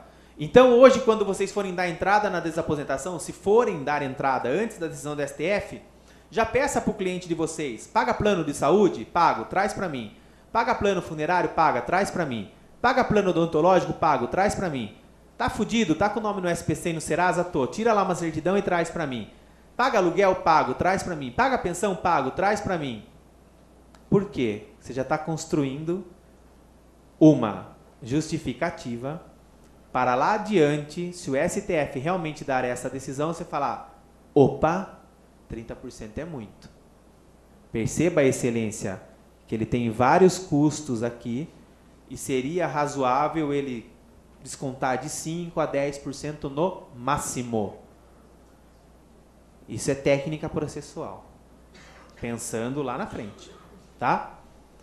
Fora isso, eu falei o seguinte, o cara trabalha há 10 anos, recebe 2.000 por mês, 10 anos são 120 meses, eu não vou colocar os 13º, mas se eu for colocar são mais 12, são 136 meses, vezes R$ 2.000, daria quanto? Quanto? 2 e quanto? Faz aí, gente, no smartphone aí, pô. 2.000 vezes 136? 250 mil? Vai, só para arredondar. Beleza, 250 mil se eu for considerar 10 anos. Só que nós temos uma súmula vinculante, que é a número 8, que fala que prazo decadencial é de 5 anos. Então eu vou brigar para que essa conta de 250 seja reduzido para 125. Continuará sendo impagável? Continuará, lógico. O cara vai pagar até morrer, meu. Porque a gente tem atualização mensal. Mas você demonstra o serviço ali. E você briga, é uma forma de brigar também. Tá certo? A dúvida que se paira é, se der essa decisão mesmo, o cara assume, para ele aceita, vou pagar essa dívida, você vai estar lá brigando para diminuir e tudo mais, mas ele vem a óbito mesmo. Essa dívida acompanha a pensão por morte? Ou acompanhará? Do ponto de vista administrativo, não tenha dúvida que o INSS imputará essa obrigação à viúva ou aos dependentes. Nós faremos o contrário, brigaremos pelo seguinte, ó, não.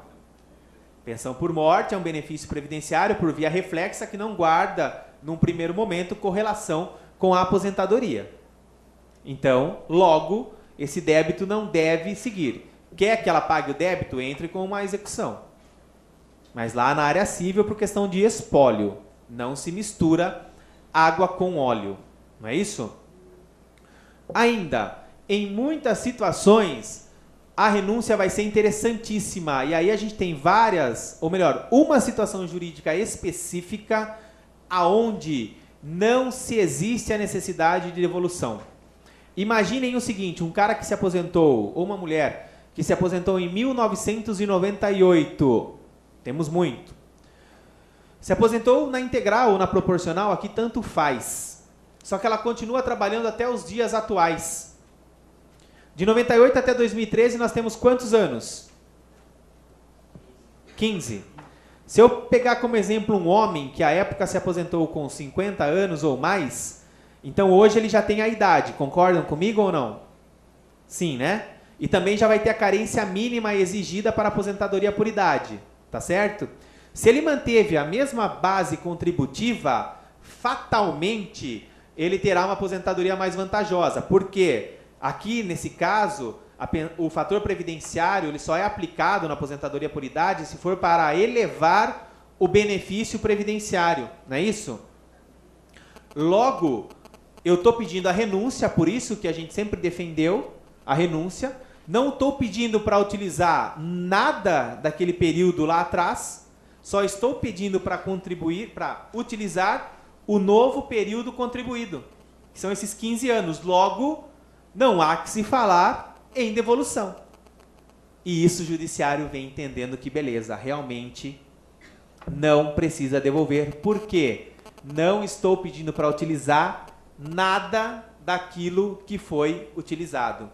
Uma outra justificativa, e aí, na minha opinião, seria mais forte do que a questão de caráter alimentar pela não devolução, é o demonstrativo. Quem aqui já viu uma carta de concessão? Ergam a mão, por gentileza. Se vocês, de frente para a carta de concessão, observarem do lado direito dela, não tem quanto ele já contribuiu a vida toda, um saldo total lá, e por isso que eu falo que ela tem um revestimento de capitalização. Então, o cara contribuiu lá, antes de tirar a média aritmética simples, 400 mil reais. Bom, se o cara contribuiu 400 mil reais, está aposentado há 10 anos, e trabalhando há 10 anos, que foi o primeiro exemplo que eu dei, recebendo 2 mil reais, nós fizemos a conta aí, ele recebeu 250 mil reais, não é? Então, ele tem um saldo positivo ainda lá de 150, mais as novas contribuições. Isso sim seria uma tese pela não devolução. Qual é o problema? Não foi a tese que chegou lá.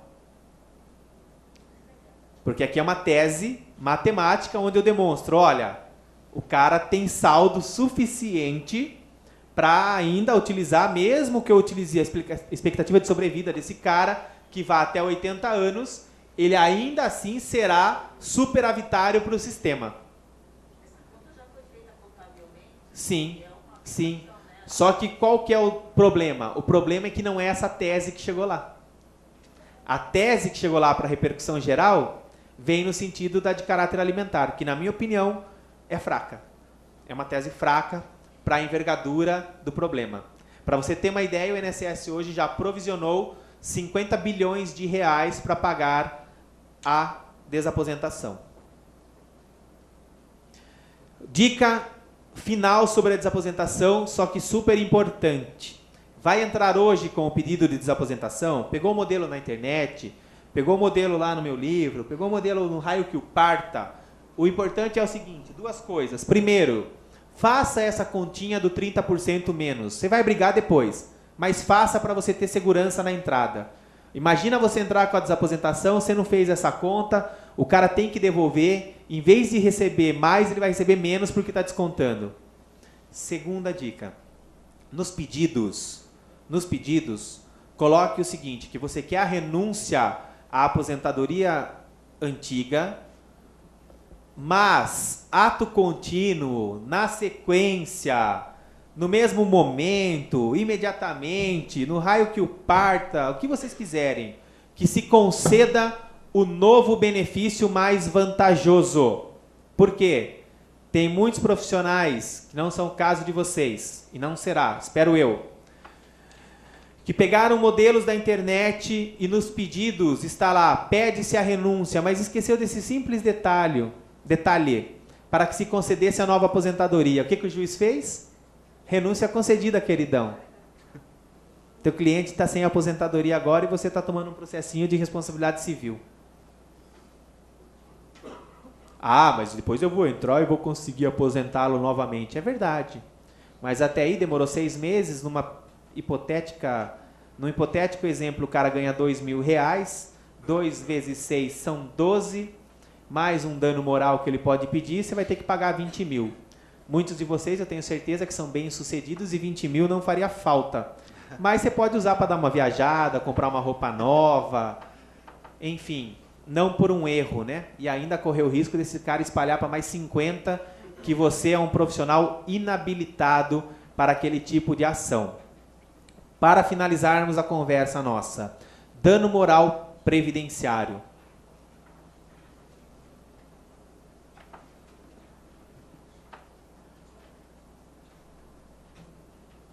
Dano moral previdenciário.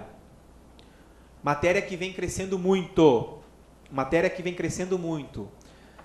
Dicas importantes sobre o dano moral. A primeira delas, peçam o dano moral previdenciário numa ação autônoma.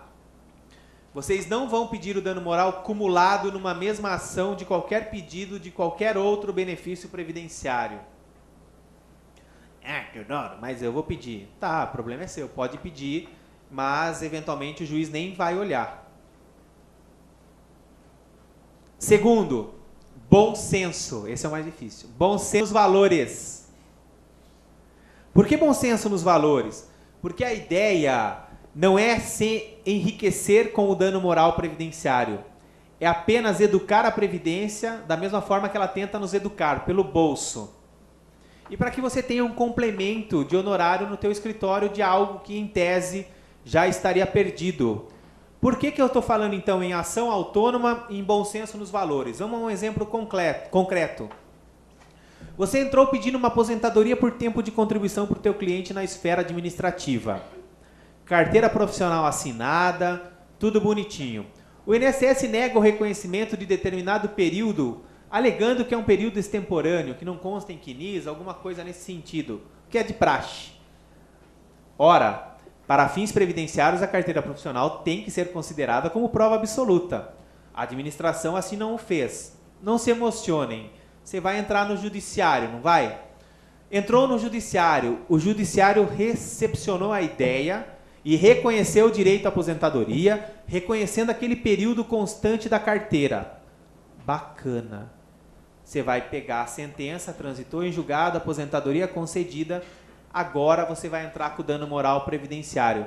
Excelência, note bem, eu entrei na esfera administrativa, não foi reconhecido. O judiciário recepcionou a ideia, está aqui a prova, agora eu quero que você penalize o INSS por não ter se adstrito a esta norma legal. E você vai ganhar o dano moral de forma tranquila. Tranquila. Várias decisões nesse sentido. Agora, bom senso no valor. Você entrou na esfera judicial, ganhou.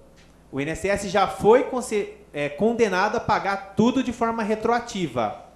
Você não vai querer entrar com um dano moral pedindo 100 mil reais.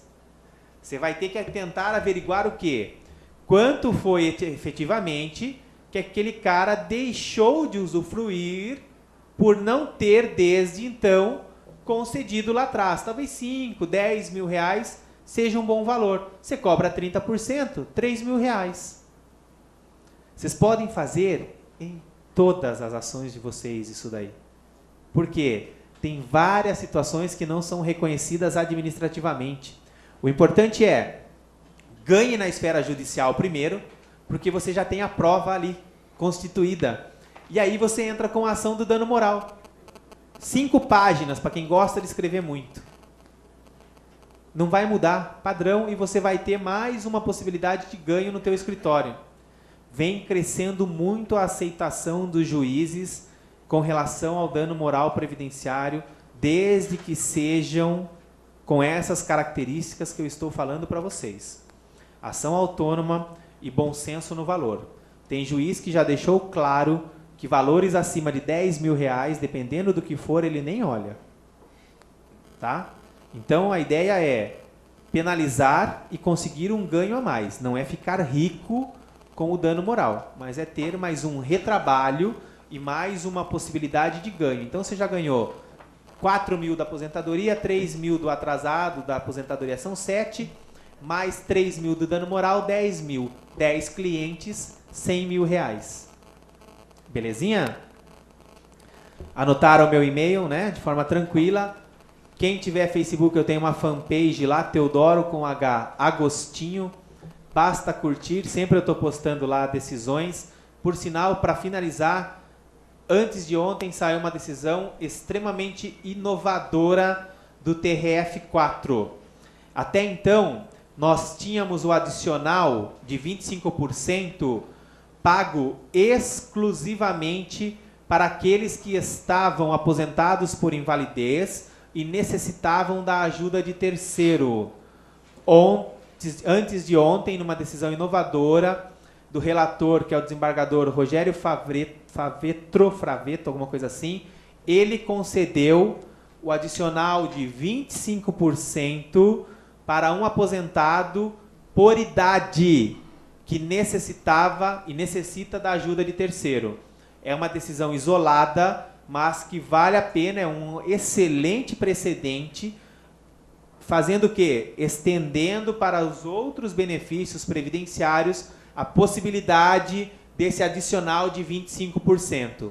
Beleza? Essa decisão consta lá, ou no próprio Google, vocês digitando, vocês terão acesso. Queridos e queridas, obrigado aí pela atenção com a qual me ouviram.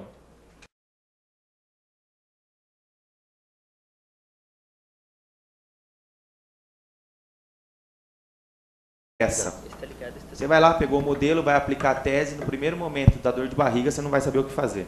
Obrigado. Alô? Melhorou, né? Ai, que beleza. Não suporto falar sentado. Peço licença aqui à mesa, então, e aí fica mais fácil para me dirigir a vocês, principalmente para eu visualizá-los. Pois bem, vamos lá, então. Estava falando a parte teórica, só para a gente ter uma concepção geral aqui. Aonde que estará inserido a nossa matéria, a Previdência Social, dentro de um contexto geral da Constituição? A Seguridade Social, ela é formadinha por um tripé. Que tripé é esse aí?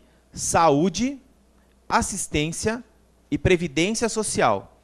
Cada qual com a sua particularidade. Não vale para quem já assistiu minha aula, que eu vi que alguns aqui são meus alunos. Saúde, se eu perguntasse para vocês, saúde é para todos? Sim ou não? Sim. Ninguém é argentino aqui, né? Não é. Vejo que todo mundo é gente boa. Se um argentino chegar aqui em São Paulo, em visita, tropeçar em na Sé, necessitar do nosso serviço único de saúde, ele será atendido? Sim. Se o médico for bom, obviamente que sem anestesia, não é isso? A mesma pergunta eu faço aos senhores, e aí a gente já vai fazer um parênteses aqui de uma dica prática. Assistência social é para todos? Sim ou não? Vejam bem, a resposta correta para gabaritar seria sim, desde que cumprido os requisitos. Quais são os dois requisitos mais conhecidos, na verdade três, mais conhecidos, mais falados e mais utilizados, e aí sim na nossa área já, no direito previdenciário?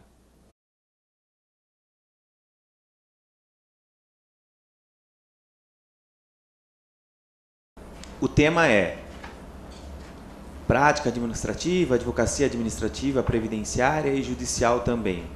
Só para a gente tentar aqui ter um discurso que atenda a todas as expectativas, eu vou fazer uma pergunta, vocês erguem a mão, acho que é a maneira mais prática. Quem advoga já na área previdenciária?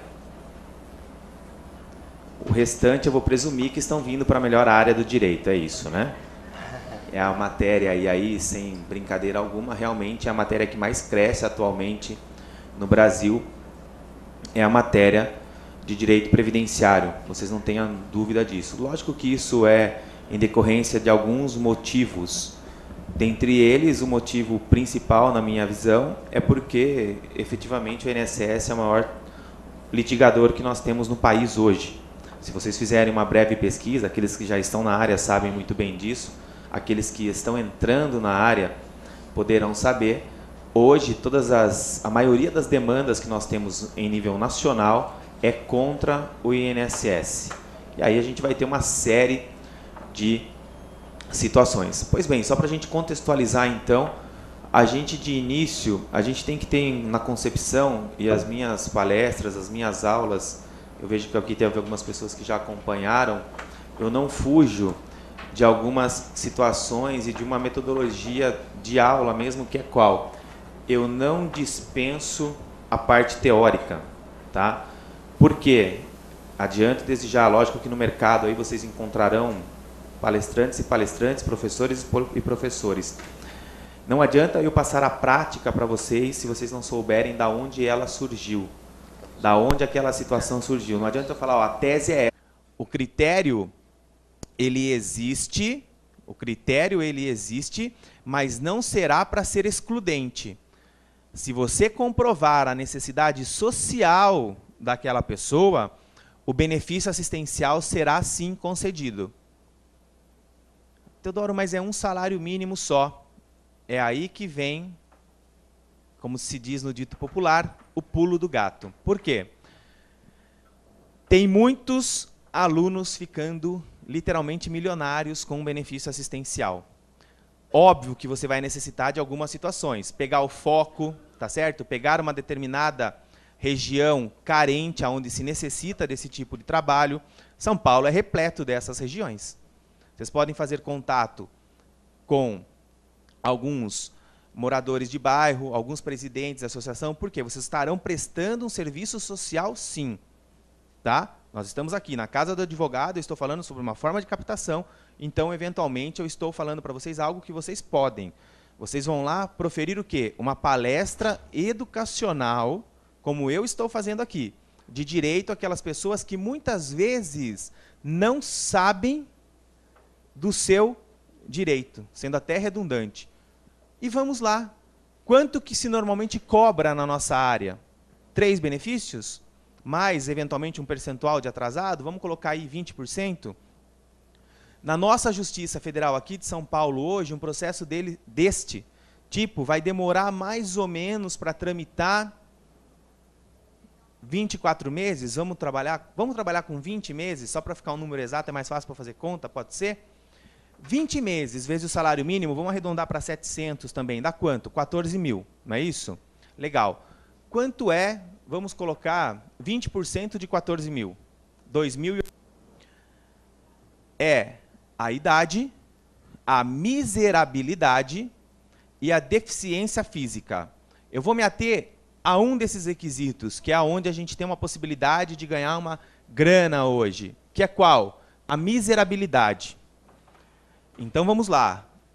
Do ponto de vista administrativo, se você for dar entrada num benefício assistencial, que vai ser comumente conhecido no mercado como LOAS, tá? Só que o nome técnico, e aí são as distinções entre bons advogados, maus advogados e excelentes advogados. LOAS é o nome da lei, ou melhor, é o início, são as iniciais da lei, Lei Orgânica de Assistência Social. Não coloquem, não obstante ter modelo, falando, ó, venham a Vossa Excelência pedir LOAS. O juiz vai dar risada de vocês. Ele vai conceder, mas vai dar risada. Vocês estão pedindo o quê? Um benefício assistencial. Tá? Regulamentado pela Lei Orgânica de Assistência Social, que ficou aí, então, conhecido por LOAS, o benefício assistencial. Basicamente, isso do ponto de vista técnico. Se vocês forem ao INSS dar entrada na esfera administrativa, e aí vem a primeira situação também que eu discordo de muitos outros doutrinadores e professores, tá? Vocês encontrarão aí no mercado, e eu acho que é sempre bom vocês ouvirem todas as opiniões e ter a de vocês, que não se precisa a provocação administrativa. Eu defendo o contrário. Eu acho que a provocação administrativa você tem que ter, sim. Você não precisa exaurir toda a via administrativa, mas é bom que você provoque até para que você tenha uma data, se for o caso, de retroação do quê? Da DIB, data de início do benefício previdenciário. Ah, Teodoro, mas eu sei que tem julgados aí que dispensam essa provocação administrativa. É verdade, existe mesmo julgados. Só que aí você vai ter um problema de ordem técnica processual ao dobro. Você vai entrar, o juiz vai te questionar sobre o indeferimento, você vai ter que entrar com recurso apresentando decisões que fazem o quê? Que excluem essa provocação. Então não é mais fácil você provocar via administrativa, aguardar 40, 45, 60 dias se for o caso, se achar conveniente, deixa pronto o mandado de segurança lá. Para quê? Para que você também possa provocar a administração para que você tenha a resposta, seja ela negativa ou positiva. E aí sim, você ir para o judiciário. Voltando então, por que o LOAS, o benefício assistencial, eu chamo a atenção mais uma vez de vocês, para que vocês não discriminem ele. Pelo seguinte motivo, do ponto de vista então do requisito que a gente se propôs a falar, que é do requisito de miserabilidade, administrativamente, qual que é a renda exigida? 1/4 do salário mínimo. 1/4 do salário mínimo. Daria mais ou menos aí R$150, vai? R$170. Então, se eventualmente você tem um casal de idosos, um já é aposentado e ele já recebe salário mínimo, para a esposa dele, em princípio, na via administrativa, você não conseguirá. Só que qual que é o lado positivo? O lado positivo é que o judiciário fez o quê? Ele aumentou a nossa base de possibilidade. O judiciário e o STF, inclusive, já pronunciou-se a respeito, veio e disse o seguinte, olha, não, não, não.